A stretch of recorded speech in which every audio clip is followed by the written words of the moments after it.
வணக்கம். நான் உங்கள் டாக்டர் சி. பாலாஜ். இன்றைய பதிவு பார்த்தீங்கன்னா, ஜீரண சக்திய அதிகப்படுத்தக்கூடிய ஒரு முக்கியமான பதிவுகளா பார்க்கலாம். இதுல உணவு எடுத்த பிறகு செய்யக்கூடிய முக்கிய பதிவா பார்க்கலாம். பெண்கள பொறுத்தவரைக்கும் மாதவிலக்கு ஏற்பட்ட தினங்களில் இந்த பயிற்சி என்பது செய்ய வேண்டாம். உணவு எடுத்த பிறகு தாராளமா செய்யலாம். நம்ப போடக்கூடிய பதிவு உங்களுக்கு புடிச்சிருந்ததுன்னா, நம்முடைய சேனல சப்ஸ்கிரைப் செய்யுங்க, ஷேர் செய்யுங்க. இப்போ பதிவ பார்க்கலாம். இப்ப நம்ம இந்த நிலைக்கு வந்துர்றோம். வந்துட்டு கால்கள இந்த நிலைக்கு கொண்டு வரோம்.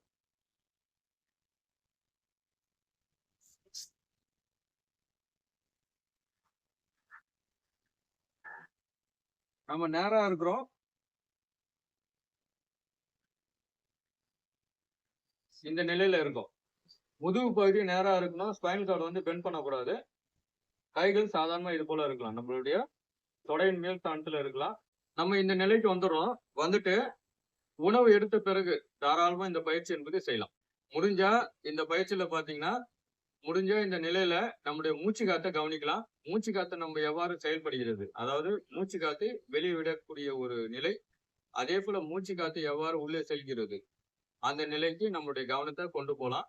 ஒரு 10 நிமிஷம் கண்கள மூடி தாராளமா அமரலாம். தவறு என்பது கிடையாது.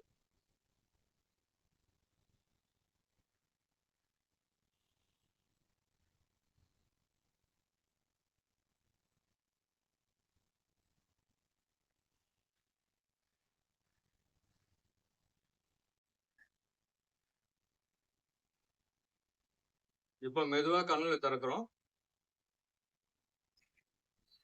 ஆரம்ப காலகட்டத்தில பார்த்தீங்கன்னா, இந்த இடத்துல வலி இருக்கும். அதேபோல இந்த இடத்துலயும் வலி இருக்கும். உங்களுக்கு வலி இருக்குன்ற ஒரு பட்சத்துல, இந்த இடத்துல பெட்ஷீட்டோ இல்ல தலையணையோ பயன்படுத்தலாம். அதேபோல உங்களுடைய இந்த ஸ்தானத்திலும் தலையணையோ இல்ல பெட்ஷீட்டோ பயன்படுத்தலாம். இந்த ஆசனத்துடைய பெயர் வந்து வஜ்ராசனம். அதாவது ஒரு வைரத்தைப் போல தோற்றம் இருப்பதனால, இந்த நிலைன்னு சொல்லலாம். இந்த ஆசனம் செய்வதனால ஏற்படக்கூடிய நன்மைன்னு பார்த்தீங்கன்னா, உணவு எடுத்த பிறகு தாராளமா செய்யலாம். ஆசனங்கள பொறுத்தவரைக்கும் உணவு எடுத்த பிறகு ஒரு 3 1/2 மணி நேரம் சென்ற பிறகு தான் செய்யப்பட வேண்டும். ஆனா, இந்த ஆசனத்திற்கு மட்டும் அந்த விதிவிலக்கு பொருந்தாது. உணவு எடுத்த பிறகு தாராளமா நீங்க செய்யலாம். இதுல செய்யும் பொழுது, அதாவது நம்மளுடைய அக்கு பிரஷர்ல அந்த குதிகால் பகுதி இந்த இடத்துல அழுத்தம். உதாரணத்துக்கு இந்த இடத்துல அழுத்தப்படும். அப்போ அதுபோல அழுத்தப்படும் பொழுது, உங்களுடைய ஜீரண மண்டலம் என்பது நன்றாக செயல்படுகிறது. ஒரு 10 நிமிடத்திலிருந்து 15 நிமிடம் ஆரம்ப காலகட்டத்தில நம்ம செய்து கொண்டு வரலாம். இப்ப எனக்கு தீவிரமா மூட்டு வலி இருக்குன்ற ஒரு பட்சத்தில, அவர்கள் இந்த பயிற்சி என்பது செய்ய வேண்டாம். உணவு எடுப்பதற்கு முன்பாக, உதாரணத்துக்கு உங்களுடைய விரல வைத்து பார்க்கும் பொழுது, நம்முடைய சுவாசம் எவ்வாறு செயல்படுகிறது? இது வந்து சூரியக்கலை, இது சந்திரக்கலை. இது சூரியன், இது சந்திரன் பார்க்கலாம். இப்போ உங்களுடைய விரல் வைத்து பார்க்கும் பொழுது, எந்த பகுதியில வேகமாக உங்களுடைய காற்று ஓட்டம், அதாவது எந்த பகுதியில நம்மளுடைய சுவாசம் நன்றாக செயல்படுகிறது, பார்ப்பது என்பது ரொம்ப நல்லது. அப்போ அந்த பக்கம் என்பது சுவாசம் செயல்படுகிறது. சூரியக்கலை இல்ல சந்திரக்கலை. நம்ப சூரியக்கலையில உணவு எடுக்கும் பொழுது, ஜீரணம் என்பது பார்த்தீங்கன்னா, வெகு விரைவாக நடக்கக்கூடிய ஒரு நிலைய நம்ம பார்க்கலாம். இதுவே நம்ப குளிர்ச்சி தருகின்ற ஒரு நிலையில உணவு எடுக்கும் பொழுது, உங்களுடைய ஜீரணம் ஆகக்கூடிய அந்த நிலை என்பது அதிகரிக்கக்கூடிய வாய்ப்புகள் அதிகம். எப்பவுமே வந்து பார்த்தீங்கன்னா, நான்வெஜ் எடுக்கும் பொழுது குறைஞ்சபட்சம் ஒரு 4 1/2 இல்ல 5 மணி நேரம். ஒரு சிலது ரொம்ப ஹெவியா இருந்தா 5 1/2 மணி நேரம் கூட ஜீரணம் ஆகக்கூடிய நேரங்கள் ஆகலாம். இதுவே நம்ம சாதாரணமா பார்த்தீங்கன்னா 3 1/2 மணி நேரத்துல ஜீரணம் என்பது ஆகக்கூடிய ஒரு நிலைய நம்ம பார்க்கலாம். இதுவே அவர்கள் செய்யக்கூடிய வேலையின் காரணமாக, இப்ப நம்ம ஹெவியா வந்து ஒரு சில வேலைகள் மேற்கொள்ளும் பொழுது, அவர்களுக்கு ஜீரணம் வந்து சீக்கிரமா நடக்கக்கூடிய ஒரு நிலை என்பது ஏற்படும். பெண்கள பொறுத்தவரைக்கும் பார்த்தீங்கன்னா, இந்த வஜ்ராசனம் என்பது கருவுற்ற தினங்களில் இந்த ஆசனம் என்பது செய்ய வேண்டாம். அதேபோல மாதவிலக்கு ஏற்பட்ட தினங்களில் இந்த பயிற்சி என்பது செய்ய வேண்டும்.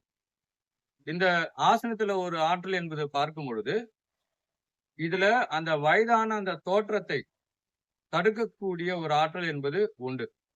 உடல் முழுவதும் ஒரு தேஜஸ கொண்டு வரக்கூடிய வாய்ப்புகள் அதிகம் அந்த ஆசனத்தை பொறுத்த வரைக்கும். இப்ப எனக்கு இந்த பயிற்சி செய்ய முடியல, வேற ஏதாவது செய்யலாமான்ற ஒரு பார்க்கிற பட்சத்துல, உணவு எடுத்த பிறகு ஒரு 3 1/2 மணி நேரம் சென்ற பிறகு இந்த ஆசனம் என்பது செய்யலாம். இப்ப நம்ப அந்த பதிவ பார்க்கலாம்.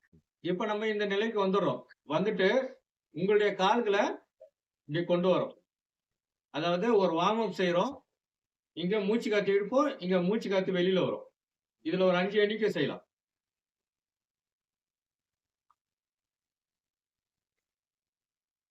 கைகள இங்க கொண்டு வரோம். இந்த நிலை போதும். உங்களால எந்த அளவுக்கு கொண்டு வர முடியுமோ, இப்ப என்னால இங்க புடிக்க முடியும்னா புடிக்கலாம். ஹெட்ட ரைஸ் பண்ண வேண்டாம். சாதாரணமாவே இருக்கலாம். இதுல செய்யும் பொழுது உடல் பருமன் குறையும். ஜீரண சக்தி அதிகப்படுத்தக்கூடிய ஒரு நிலை நம்ம பார்க்கலாம். கேஸ்ட்ரிக் ட்ரபிள்க்கு ரொம்ப நல்லது. மோஷன் ப்ராப்ளத்துக்கும் ரொம்ப நல்லது. சர்க்கரை வியாதிக்கு ரொம்ப நல்லது. அதே போல முதுவலிக்கு உங்களுடைய தொடை கொழுப்பு குறையும். கை கொழுப்பும் குறையும். பெண்களுக்கும் ஒரு மிக சிறந்த ஒரு பதிவாக பார்க்கலாம்.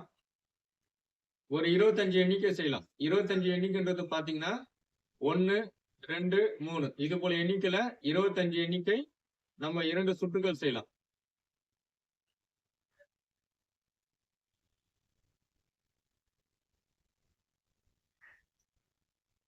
ஆசனங்கள பொறுத்த வரைக்கும், ஒரு ஆசனம் முடித்த பிறகு, உடனே இன்னொரு ஆசனத்துக்கு செல்ல வேண்டாம்.